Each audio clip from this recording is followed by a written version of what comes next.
English. चला role. काही ना खुर्ची द्या ना. चला झालं. चला रोल. नमस्कार सगळ्यांना. आज पुणे म्युनिसिपल कॉर्पोरेशनमध्ये आम्ही अनेक पुण्याचे प्रश्न मांडण्यासाठी इथे आलेलो आहोत. सगळ्यात महत्त्वाचा विषय म्हणजे आजच्या सगळ्या वर्तमानपत्रात बातम्याही आल्या, तुम्ही चॅनल्सवर गेले 2 दिवस दाखवताय की पुण्याची जी प्रभाग रचना आहे त्याच्यामध्ये सगळीकडेच अस्वस्थता आहे. म्हणजे सत्तेमधले काही पक्षांनाही अस्वस्थता आहे असं तुमच्या चॅनलवर आणि आजच्या वर्तमानपत्रात आलेलं आहे. त्याच्यामुळे आमची एवढीच मागणी आहे की जे काही व्हावं ते पारदर्शकपणे व्हावं. कुठल्याही राजकीय दबावामध्ये कुठल्याही सरकारी यंत्रणे येऊ नये. हा देश कायद्याने चालावा, संविधानाने चालावा, कुणाच्याही सोयीनी आणि मनमर्जीनी चालू नये. आणि हे सगळं वर्तमानपत्र आणि चॅनल्सवर आलेल्या बातम्याचा आढावा घेतला आम्ही. काही लोक जे चॅनल्सवर दिसले त्यांना आम्ही फोनही केले, माहितीही घेतली आणि ती सगळी माहिती घेऊन आम्ही इथे आलेलो आहोत. कमिशनरांनी आम्हाला सांगितलंय तुमच्या ज्या काही हरकती आहेत त्या 4 तारखेपर्यंत तुम्ही मांडाव्या. अनेक लोकांचे असं मत आहे की अनेक उत्सव आहेत पुढचे काही दिवस, त्याच्यामुळे वर्किंग डेज कमी राहत आहे. त्यामुळे आम्ही इलेक्शन कमिशनला विनंती करणार आहोत की जर शक्य असेल तर 10 तारखेपर्यंत हरकती घ्यायला दिवस वाढवावे. कारण का सगळेच आता उद्या 2-4 दिवस, 1.5 दिवसाचा गणपती, या सगळ्यामध्ये उत्सवात सगळेच व्यस्त असतात. सगळ्यांच्या घरी गणपती बाप्पा विराजमान होतील. उद्या रात्री परवा सकाळपासून पूजा सुरू होतील. त्यामुळे आमची विनंती आहे इलेक्शन कमिशनला, आम्ही पत्रही आजच देणार आहे की हरकती वाढवण्यासाठी, कारण का प्रचंड हरकती आहेत. अनेक वॉर्ड तोडो फोडो केलेले आहेत. त्याच्यामुळे एखादं गाव जे खरं ह्या वॉर्डमध्ये असलं पाहिजे ते लांब टाकून दिलंय.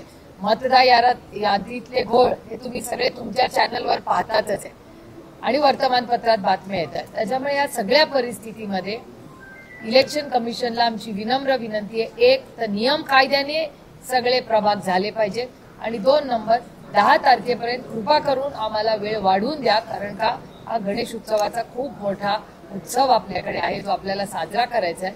त्याच्यात थोडासा वेळ ह्या सगळ्या जे इच्छुक आहेत त्यांना सगळ्यांना मिळावा. आणि मला असं वाटतं ही वेळ एक कार्यकर्त्यांचं इलेक्शन आहे, त्याच्यामुळे सगळ्यांनीच कार्यकर्त्यांच्या मागे ताकदीने उभं राहायला पाहिजे, कुठलाही पक्ष असो. म्हणजे महत्वाचं इलेक्शन आहे, उशिरा का होईना होत आहे, त्याचं मी स्वागत करते, पण तो पारदर्शकपणे व्हावं. कॉपी करून पास करण्यात काय मजा नाही. हा पहिला मुद्दा. दुसरा मुद्दा, धायरीचा एक डीपीचा खूप मोठा प्रश्न प्रलंबित आहे, तो त्याच्यावर चर्चा झाली. संपूर्ण पुणे शहरामध्ये होणारा प्रचंड ट्रॅफिकचा त्रास, कात्रज चौकामधला ब्रिज अजून पूर्ण नाही झालाय, असे अनेक हे मुद्दे.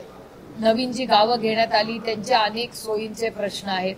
त्याचबरोबर आसावरी जगदाळे या कुटुंबावर आता जवळपास 4-5 महिने झाले असतील, 100 दिवसाहून जास्त झाले. महाराष्ट्र सरकारने शब्द दिला होता की आसावरी जगदाळेला ते नोकरी देतील, सगळ्यांनाच द्यायचा शब्द दिला होता. आता त्या नोकरीचं पुढे काय झालं तर ती फाईल पुण्यातून मुंबईला गेलेली आहे. ती यूडी डिपार्टमेंटमध्ये आहे. यूडी सेक्रेटरीशी पण मी आताच बोलले. त्यांचं म्हणणं आहे की ती 1-2-4 दिवसात त्यांनी शब्द दिला की आठवड्याभराच्या आत ते ती प्रोसेस करून परत पुण्याला पाठवतील. त्यामुळे आम्ही रेग्युलरली या गोष्टीचा फॉलोअप करतोय. पण आसावरी जगदाळेला आणि पेहलगाममध्ये जी कुटुंब उद्ध्वस्त झालेली आहेत त्यांना जो नोकरीचा शब्द महाराष्ट्र सरकारने दिलाय, आमची विनंती आहे की हा पाळावा. कारण का खूप दिवस झालेले आहेत, त्या प्रोसिजरमध्ये नका अडकू या कुटुंबाला. आधीच ती कुटुंब उद्ध्वस्त झाली आहेत, त्यातून तुम्ही अधिकाऱ्यांनी सांगितलं की हो आम्ही नोकरी देऊ, कधी देणार ही नोकरी? त्यामुळे या आसावरीचाही विषय सविस्तर चर्चा झाली. आता मुंबईला आम्ही त्याचा फॉलोअप करू पुढचे आठवडाभर.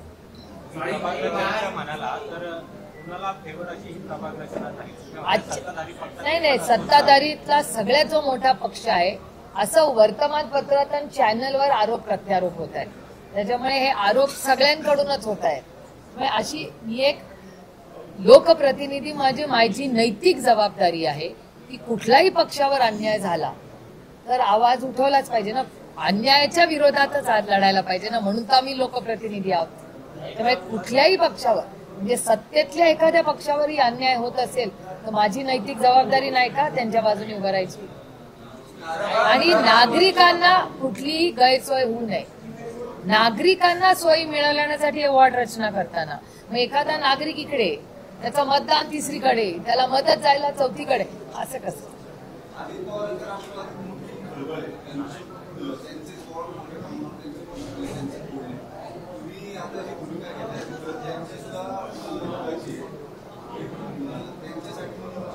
त्यांच्यासाठी नाही अनेक तोडलेले, ते वर्तमानपत्रात आज आलेली आहे ती बातमी. मला वाटतं तुमच्या चॅनलनी पण काल का परवा ती दाखवलेली आहे. त्याच्यामुळे अनेक नगरसेवक जे राहिलेले आहेत, अनुभवी आहेत आणि अतिशय उत्तम काम केलेले आहे. मग कुठल्या का पक्षात ते आज असे ना, त्यांचे वॉर्ड तोडफोड झालेले, असं कसं चालेल? आपल्या सोयीसाठी वॉर्ड नाही ना होऊ शकत. आपण काय लोकांच्या सेवेसाठी आहोत. माननीय प्रधानमंत्री काय म्हणतात, मी प्रधान सेवक आहे. तसं हे सेवकच आहेत ना इथले. मग हे सेवक हे तोडफोड करून हे असं कशाला करतायत? त्यांनी सेवेसाठी केलं पाहिजे. वॉर्ड रचनेचं आमचं म्हणणं आहे की जो नियम कायदा आहे त्याप्रमाणे वॉर्ड झाला पाहिजे. जो काय कायदा असेल, वन साइज फिट्स ऑल, एका फॉर्म्युलानीच झालं पाहिजे. प्रत्येक वॉर्डासाठी वेगळा फॉर्म्युला, कुठला नियम कायदा लावा?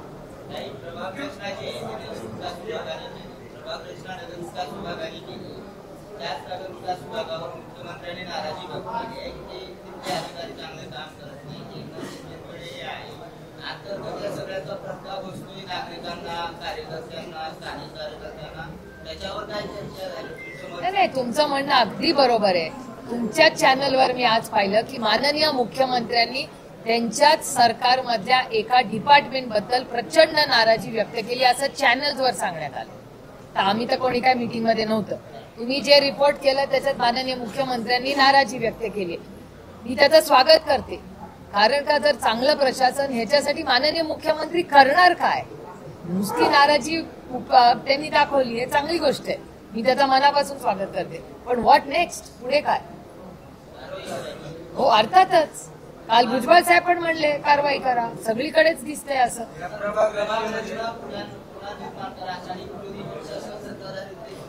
नाही, सत्ताधाऱ्यांचे पण स्टेटमेंट आहेतच ना. आमचं काय म्हणणं आहे की एकाला सोयीप्रमाणे करू नका आणि नागरिक हा केंद्रबिंदू असला पाहिजे. इलेक्शन जिंकणं हा केंद्रबिंदू कसा असू शकतो? नागरिक हा केंद्रबिंदू आहे ना. नागरिकांची सोय बघायला पाहिजे. हे नागरिकांची सोय नाही. आणि जिथे जिथे ताकदवर लोकांनी उत्तम मुंबईत पुण्यामध्ये काम केलेलं आहे त्यांचेच वॉर्ड तोडण्यात आले, असं कसं चालेल? ही मनमानी आहे, ही लोकशाही नाहीच आहे. ट्रॅफिक बद्दल चर्चा केली तर कारण सिंहगड रोड उड्डाणपुलाच्या मुहूर्त ठरतात. अनेक लोकप्रतिनिधी गायब आहेत. मुख्यमंत्री एका पुलाचं उद्घाटन करतायत. मुख्यमंत्री म्हणतात पाऊस आहे. काय सिंहगड रोडच्या नेमकं नुसतं एका ब्रिजनी नाही ना प्रश्न सुटत.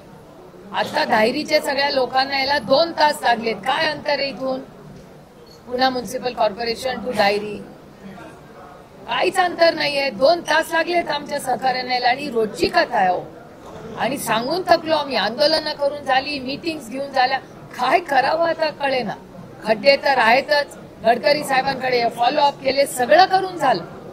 पण हे सरकार काहीच करत नाही ना. दुर्दैव आहे की हे सरकार प्रोडक्टिव्ह काहीच करत नाही. नुसते पक्ष फोडा, घर फोडा, आता वॉर्ड पण फोडा. सगळं फोडाफोडीचं राजकारण एवढंच करतात. सत्तेमध्ये येऊन बसल्यावर तुम्ही करणार काय लोकांसाठी? भरडला जातोय सर्वसामान्य पुणेकर. त्याच्यात आपण सगळेच आपण नागरिकही आहोत ना. तुम्हाला पण कळतं ना आता किती त्रास होतो. मला सांगा, खड्ड्यांचं केवढं मोठं रिपोर्टिंग तुम्ही सगळे करताय. हे दुर्दैव आहे की एवढा टॅक्स आपण भरतो, एवढी मोठी सत्ता त्यांना आहे, पण त्याचा सर्वसामान्य माणसाच्या आयुष्यात काहीच बदल होत नाही, कुठलीच सुधारणा होत नाहीये. आणि टॅक्स काय कमी होत नाही, टॅक्स वाढतच चाललाय, महागाई वाढतच चालली आहे, बेरोजगारी वाढत चालली आहे. भलं कुणाचं होतंय? हा एक मोठा प्रश्नच आहे ना.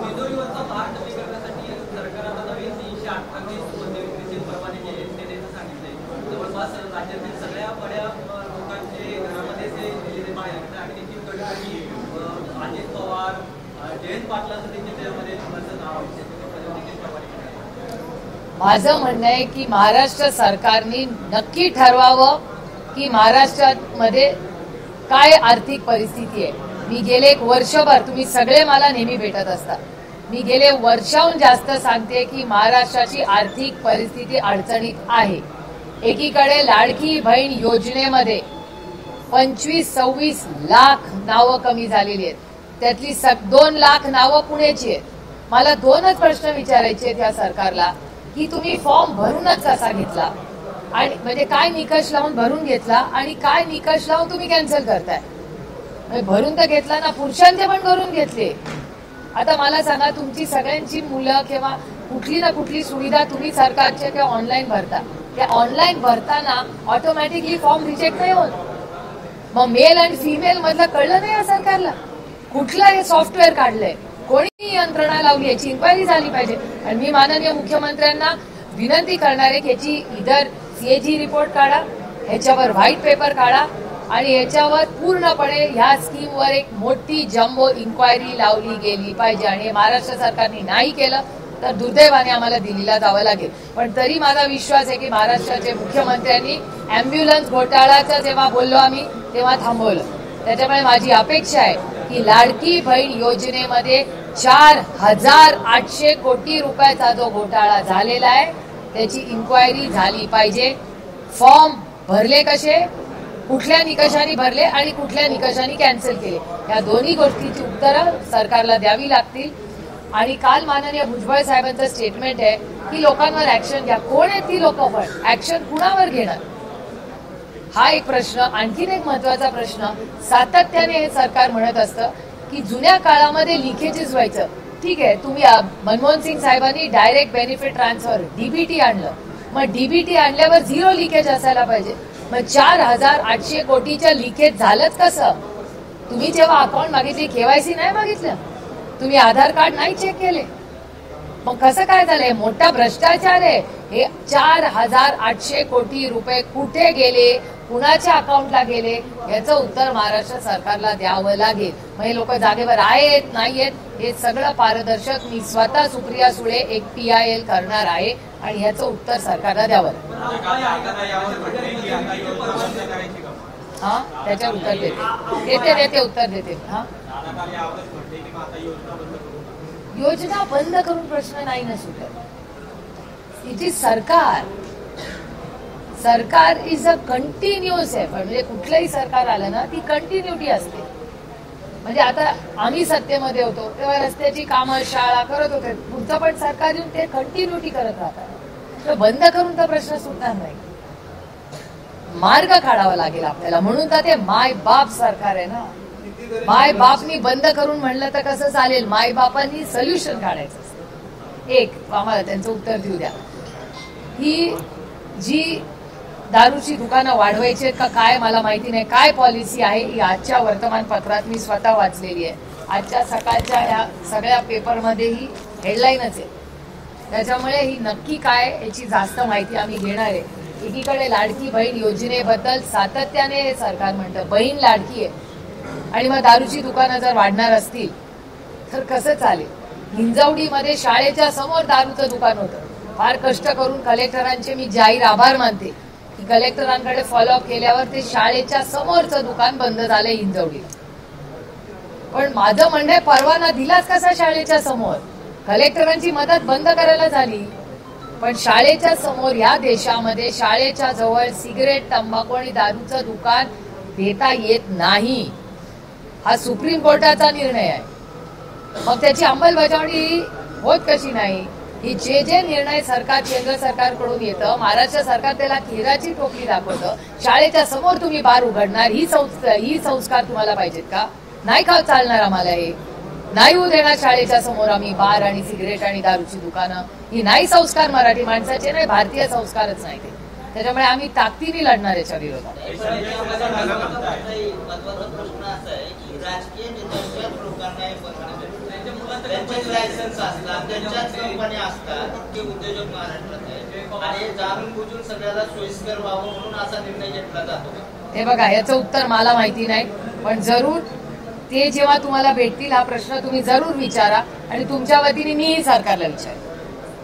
100% मी सरकारला विचारेन की अशी एक भावना आहे आणि आज तर आर्टिकलच आले आणि त्याच्यात डेटा चालाय. त्याच्यामुळे जरूर तुमच्या वतीने समाजामध्ये जर या विषयाची अस्वस्थता असेल तर एक लोकप्रतिनिधी म्हणून माझी नैतिक जबाबदारी आहे की महाराष्ट्राच्या मुख्यमंत्र्यांपर्यंत ही बातमी पोहोचवली पाहिजे की समाजामध्ये असे विचार आहेत, समाजामध्ये अस्वस्थता आहे, महिलांमध्ये अस्वस्थता आहे, हे मांडण्यासाठीच तर मला लोकांनी निवडून दिलंय.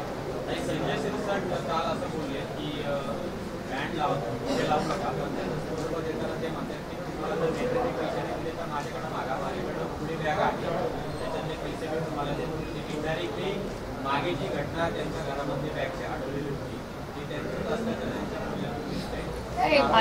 मी मागेही बोलले होते की उघडी पैशाची बॅग नोटबंदी करताना माननीय निर्मलाजींनी फार एक विचार करून केंद्रबिंदू ठेवून की हा ब्लॅक पैसा गेला पाहिजे असं आम्हाला सांगण्यात आलं पार्लमेंटमध्ये. नोटबंदी म्हणजे नोट लागणारच नाही आता समाजामध्ये, पण नोटबंदी झाली मग एवढा कॅश आला कुठून? आणि ती उघडी बॅग तुमच्याच चॅनलवर पाहिली. एवढा कॅश सापडल्यावर तिथे ईडी, सीबीआय, इन्कम टॅक्सनी विचारायला नको? मी निर्मलाजींना दिल्लीला भेटले होते तेव्हा त्यांना सांगितलं होतं अशी घटना महाराष्ट्रात झाली आहे, हे कॅश इन सर्क्युलेशन कुठून आलं? इलिगल पैसे. मग इलिगल असतील तर त्यांना इन्कम टॅक्सची नोटीस गेली पाहिजे, ईडी, सीबीआयनी तिथे रेट टाकली पाहिजे की चाललंय तरी काय. या बघा, हा नियम कायदा सगळ्यांना समान असला पाहिजे. तुम्ही सत्तेत असला म्हणून किती कॅश काढली तर चालेल असं कसं चालेल? वक्तव्यावरती तुम्हाला फोन केला जाते, राजकीय नेते प्रत्येकी उत्तर दिली जात आहे. पडळकर म्हणतात की तुमचा पांडुरंग मशिदीमध्ये असावा. हे बघा, हे लोकशाही आहे, प्रत्येकाला बोलायचा अधिकार आहे आणि टीका करायचा लोकशाहीमध्ये त्यांना अधिकार दिला आणि मी लोकशाहीवर विश्वास ठेवते, अधिकार आहे त्यांना. रामलाल पाल त्यांच्या कार्यक्रमामध्ये 20 भाविक जे आहेत त्यांनी देहत्यागाचे शासनाला कळवलेलं आहे. विजापूरमध्ये आणि पुण्यामध्ये भाविक असल्याचं कळतं. देहत्याग म्हणजे काय करणार? समाधी घेणार. पोलीसला जाऊन सांगा, पोलीस कंप्लेंट करायची. त्यांनी प्रशासनालाही कळवलेलं आहे. हा, मग प्रशासन कुठे घेणार आहे? नाही, कुठे घेणार आहे? तिथल्या प्रशासनाने, तिथल्या कलेक्टरांनी लक्ष घातलं पाहिजे तात्काळ. मनोज जरांगे मुंबईला जात आहे, त्यांच्या आरक्षणाचा मुद्दा अजूनही सुटलेला नाही. वाशिममधून उद्यावर आले होते. सरकारने मनोज जरांगेची फसवणूक केली. शरद पवार सुद्धा आंदोलन केले होते. आरक्षणाचा प्रश्नाची कसा आरोप करतायत की सरकार आम्हाला मुंबईमध्ये येऊ देत नाही. 250 आमदारांचं सरकार आहे ना, काय त्याचं महायुतीची एवढी ताकद आहे, ते सोडवतील हे लगेच. एवढी मोठी त्यांच्याकडे 2/3 जास्त मेजॉरिटी आहे, ते आरक्षणाचा मुद्दा सोडवतील ना. एवढी ताकद आहे ना, लोकांनी एवढ्या विश्वासाच्या नात्याने त्यांना मतदान केलंय, तर मग त्यांना मार्ग काढावाच लागेल. आता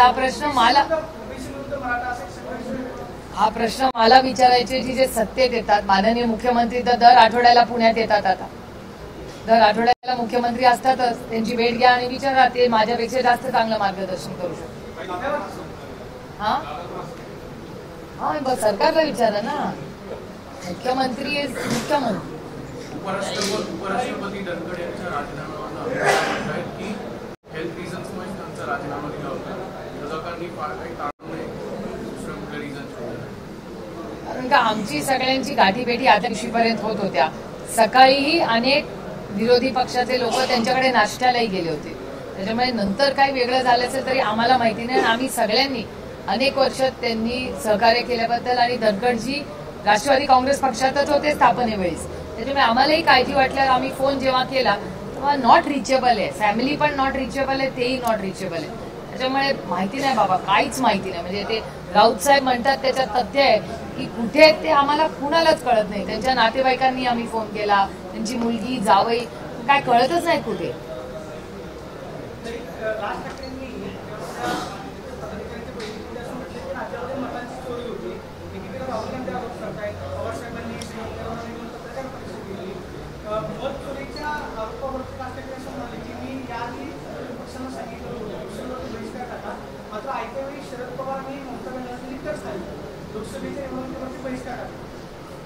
बहिष्कार टाकायचा त्यांनी प्रस्ताव जेव्हा आणला होता, चर्चाही झाली होती, पण बहिष्कार कसा टाकणार ना?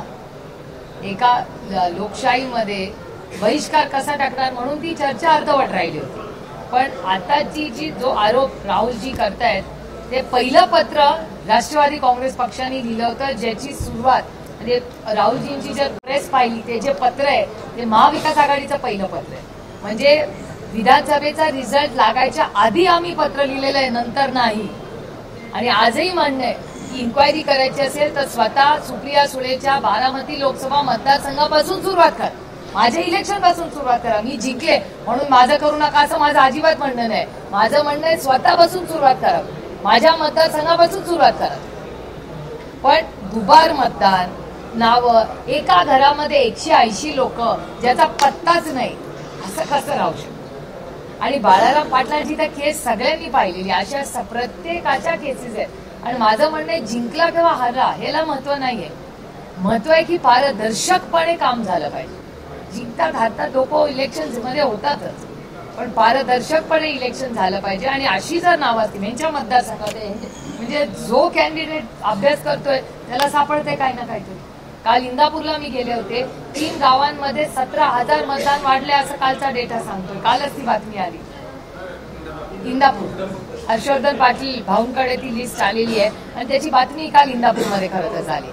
दौंडला पण तीच परिस्थिती, सगळीकडेच तशी जर परिस्थिती असेल तर चिंताजनक आहे आणि ते करेक्ट झालंच पाहिजे. असं नाही म्हणले ते, अजून काहीतरी वेगळं म्हणले. चीप शब्द नाही वापरत. माननीय मुख्यमंत्री आहेत राज्याचे, काय बोलणार, त्यांना अधिकार आहे आमच्याबद्दल बोलायचं. त्याच मतदार असं मी नाही म्हणत आहे, डेटा म्हणतोय, मी नाही म्हणत. डेटा जो सांगतोय तो मग तो विधानसभेला आणि लोकसभेला तोच डेटा वापरला गेलेला आहे. आता तुमची आमचं म्हणणं आहे की दुबार मतदार कोणीही करू नये. तुम्हाला एक मतदान, मला एक मतदान, प्रधानमंत्र्याला एक मतदान. आणि आपल्याला भारतरत्न डॉक्टर बाबासाहेब आंबेडकरांनी आपल्याला संविधानात हा अधिकार दिलाय ना, मग त्या संविधानाप्रमाणे हा देश चालला. जर एक मताचा अधिकार तुम्हाला आहे, मला, प्रधानमंत्र्यांना आहे, सगळ्यांना आहे, तुमच्या कॅमेरामध्ये.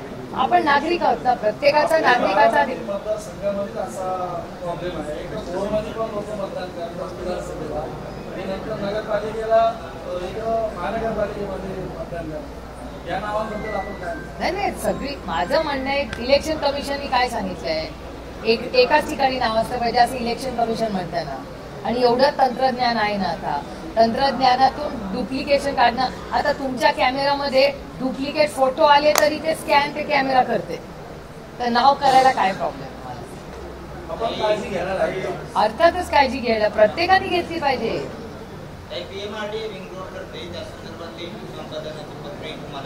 नाही, मी रेग्युलर फॉलोअप करते त्या रस्त्याचा. माझ्या 10 मीटिंग झाल्या असतील त्या रस्त्याच्या विरोधात. आम्ही एवढंच म्हणतोय की तिथे घरं आहेत, लोक तिथे टॅक्स भरतायत, याचा अर्थ ती लिगल आहेत की नाही. आमचं म्हणणं आहे फक्त 50 मीटर लांबून रस्ता घ्या, एवढंच आमचं म्हणणं आहे. आम्ही काय फार रूट बदला म्हणत नाहीये, फक्त 50 मीटर. ती शाळा जाते त्याच्यात, लोकांची गरीब कष्ट करणाऱ्यांची घरे. आणि जर तिथे रूट होता तर महिनी टॅक्स कसा घेतला? हे सगळे तिथे विजेची बिलं भरतात, पाण्याचा टॅक्स भरतात. मग जर इलिगल असेल तर का पैसे घेतले लोकांकडून? आणि 1-2 महिने नाही, वर्षानुवर्ष टॅक्स घेताय तुम्ही त्यांच्याकडून. मग आता कशी घरं पाडणार, शाळा कशी पाडणार? याचा विचार सरकारने आधी करायला पाहिजे होता.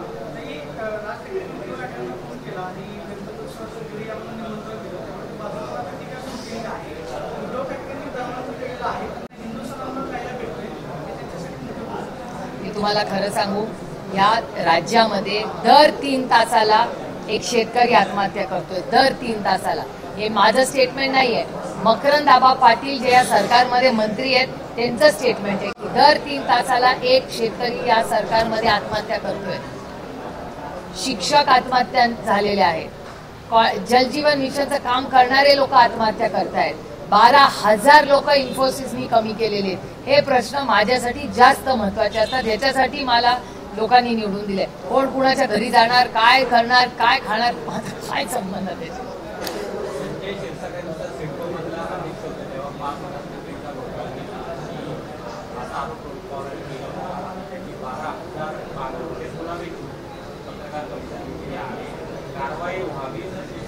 अर्थातच व्हावी, अर्थातच व्हावी. भ्रष्टाचार मुक्त भारत, आठवतं ना तुम्हाला ती सगळी भाषणं? महाराष्ट्रामध्ये ज्यांच्यावर आरोप केले आज सगळे कुठे आहेत? कुणाच्या इन्क्वायऱ्यांचं काय झालं? कुणाचे कागद श्रेडरमध्ये टाकण्यात आले? तुमचा थोडासा डेटा काढा गेल्या 5 वर्षाचा, तुम्हाला कळेल. वॉशिंग मशीन म्हणतो आम्ही, उगीच म्हणत नाही आम्ही. चला, थँक्यू. चला इंग्रजी, चला लवकर. हा बोलले ना मी मगाशी, बोलले ना.